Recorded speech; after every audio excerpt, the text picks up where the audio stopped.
प्रभु में प्रियो, क्या आप ये जानना चाहते हैं कि परमेश्वर किन चीज़ों से प्रसन्न होते हैं, किन बातों से परमेश्वर प्रसन्न होते हैं? कौन सी ऐसी बातें हैं जो हमारे परमेश्वर पिता को अच्छी लगती है और कौन सी ऐसी बातें हैं जो परमेश्वर पिता हमारे जीवन में चाहते हैं? यदि आप ये जानना चाहते हैं तो आप निकालें परमेश्वर का वचन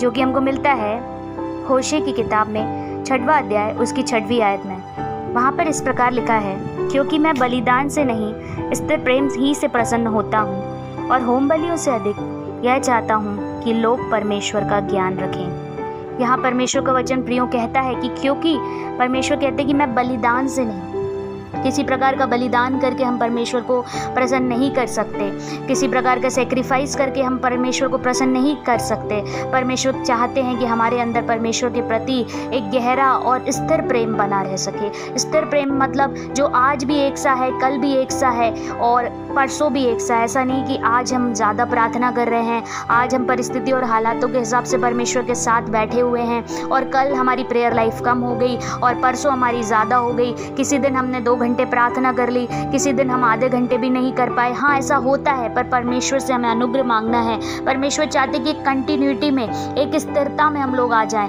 उस प्रेम की स्थिरता में हमें बने रहना है। परमेश्वर का प्रेम हमारे हृदय में उमड़ता रहना चाहिए, परमेश्वर का प्रेम हमारे हृदय में जड़ पकड़ना चाहिए। और यदि हमें परमेश्वर के प्रेम को कभी देखना है, प्रियो जानना है, तो यीशु मसीह के क्रूस का बलिदान सबसे बड़ा एग्जाम्पल है कि हमसे परमेश्वर ने कैसा प्रेम किया कि उसने अपना एक लौता पुत्र दे दिया कि जो कोई इस पर विश्वास करे वो नाश ना हो परंतु अनंत जीवन पाए। और आज प्रियो ये धन्य बात ये है कि परमेश्वर ने आपको ये सत्य बता दिया है। आप ये बात को जानते हैं कि यीशु मसीह पर विश्वास करने से, यीशु मसीह को जानने से ही आप अनंत काल का जीवन पाएंगे। ये स्थिरता आपके अंदर प्रेम में यीशु मसीह के क्रूस को याद करने से, उस बलिदान को याद करने से बनी रह सकती है कि यीशु मसीह ने आपके लिए जब जान दी तो क्या उसके प्रेम की हम क्या तुलना कर सकते हैं? हमारे जीवन में हम प्रभु से क्या दे सकते हैं, प्रभु को क्या दे सकते हैं? तो परमेश्वर हमसे कहते हैं कि मैं तुमसे यही चाहता हूँ कि तुम मुझसे स्थिर प्रेम रख सको, पहले से बढ़कर ये प्रेम रख सको। जैसे प्रभु यीशु मसीह ने हमको यही बताया कि अपने सारे प्राण, अपने सारे मन, अपने सारे हृदय के साथ हमें परमेश्वर से प्रेम रखना है और प्रभु से हमको प्रेम रखना है। और परमेश्वर यही चाहते हैं कि हम उनसे प्रेम रखें। जब हम परमेश्वर से प्रेम रखेंगे, ये हमको कैसे पता चलेगा कि हम परमेश्वर से प्रेम रखते हैं? जब आप परमेश्वर से प्रेम रखोगे, आप जब भी सबसे पहले सुबह उठोगे, आप अपने मोबाइल को चेक नहीं करोगे, आप परमेश्वर से बात करोगे। आप लोगों को चेक नहीं करोगे, इस व्यक्ति ने मेरे बारे में क्या बोला, क्या सोचा, क्या मैसेज आया, क्या दुनिया के लोग मेरे कैसे हैं। आप इस बात की चिंता नहीं करोगे। आप सबसे पहले परमेश्वर को मुख दिखाओगे, परमेश्वर से बात करोगे। पिता, मैं आपसे प्रेम करता हूँ, मैं आपको इस दिन के लिए धन्यवाद देता हूँ। परमेश्वर से प्रेम करना, परमेश्वर के लिए समय निकालना है, परमेश्वर के साथ बैठना है, उसकी संगति में बढ़ना है, उससे प्रेम करना, उसकी बातों को जानने की ललक रखना, उससे प्रेम करना है। उसकी तरफ बढ़ने के लिए हर एक कार्य को छोड़कर, संसार की हर एक बातों को छोड़कर प्रभु के साथ बैठना है। ये परमेश्वर हमसे चाहते हैं कि हम प्रेम प्रदर्शित करें। और परमेश्वर को प्रेम प्रदर्शित करने का एक और तरीका है कि हम परमेश्वर की आज्ञाओं को माने।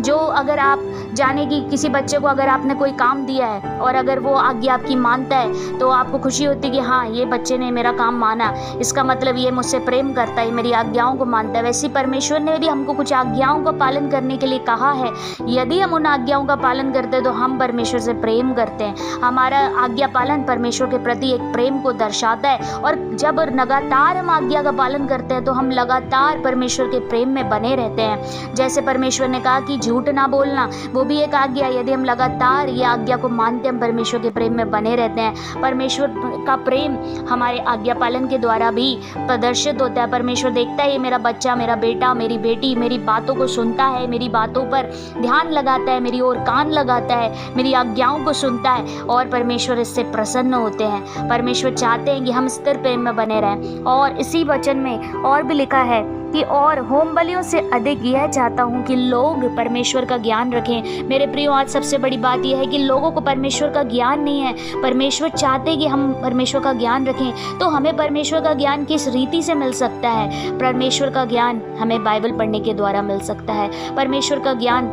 हमें परमेश्वर के वचन पर मनन करने से मिलता है। परमेश्वर का ज्ञान हमें प्रभु के अभिषिक्त दासों की बातों और वचनों को सुनने से मिलता है। परमेश्वर का ज्ञान हमें उसकी संगति उपस्थिति में मिलता है। परमेश्वर चाहते हैं कि हम उसका ज्ञान रखें। परमेश्वर का ज्ञान हमें होना हमें बहुत ज़रूरी है।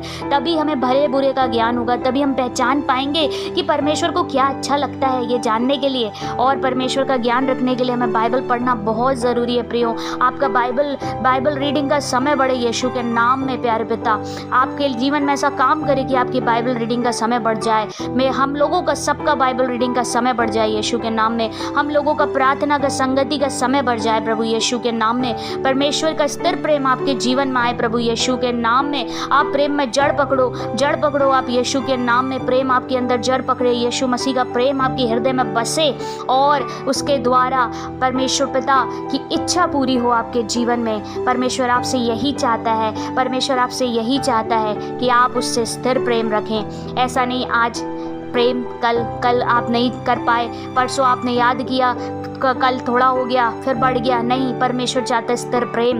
परमेश्वर का वचन ये भी कहता है कि ठंडा और गुनगुना ना हो, सरगर्म हो। प्रभु यीशु आपको सरगर्म करे। प्रभु यीशु आपकी आत्मिक लाइफ को बढ़ाए यीशु के नाम में। परमेश्वर पिता हमारे जीवन में उन कार्यों को देखे, उस इच्छा को जो प्रभु ने हमसे की है, वो जो हमारी इन बातों से प्रसन्न होता है कि हम उसमें स्थिर प्रेम में बढ़ते चले जाएं और हम सब लोग परमेश्वर के ज्ञान में नित्य बढ़ते चले जाएं यीशु के नाम में। परमेश्वर आपको इन वचनों के द्वारा बहुत आयत की आशीष दे यीशु मसीह के नाम में। आमीन।